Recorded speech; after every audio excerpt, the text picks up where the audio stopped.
Ce qui me dérange énormément quand je regarde un match de foot, c'est que les décisions arbitrales, en combinaison avec la VAR, semblent par trop influencer le cours du jeu. Dans le cas du match France-Espagne, la demi-finale, je trouve que la décision arbitrale qui conduit donc à la pénalité ou au penalty, c'est comme ça qu'on dit en France, enfin en France au football, eh ben, amène en fait à retourner totalement le cours du jeu où tu vois que le match commence avec une bonne intensité de part et d'autre et une bonne compétitivité de part et d'autre, mais on voit que la France en vient en fait à courir après le sport.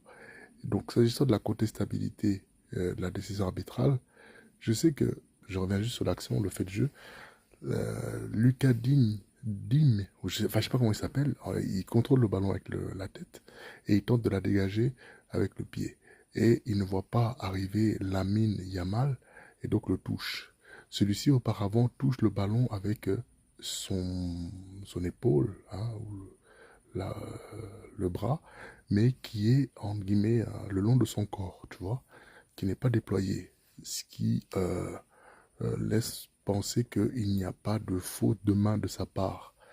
Or, je pense que le football gagnerait énormément à s'inspirer en fait du rugby, notamment dans les intentions de jeu, parce que clairement, le joueur français n'a pas l'intention de blesser ou de faire mal, hein, euh, le joueur adverse, donc Lamine Yamal.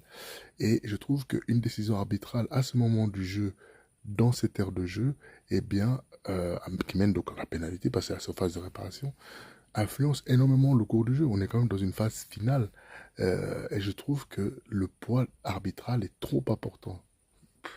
Ce que je veux dire par là, c'est que concrètement, il lui fallu analyser strictement l'attention. Il ne voit pas le joueur arriver. On pourrait tout aussi bien blâmer la Yamal qui arrive en sautant. Parce que tu sais, si tu as un mec tu sais, qui a vraiment la vista, qui sent le jeu comme ça, il peut très bien se dire, tiens, en courant, j'ai une chance sur deux que le mec, en fait, il cherche à dégager, après avoir touché de la tête, à dégager avec le pied. Donc moi, je vais me mettre dans l'axe et puis je vais, en espérant recevoir le coup de pied qui va amener, en fait, à la faute.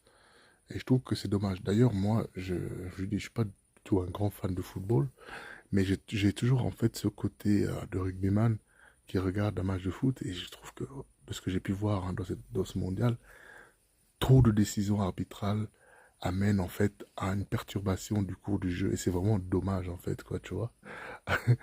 À se demander si des fois on ne devrait pas laisser une IA totalement gérer les faits de jeu.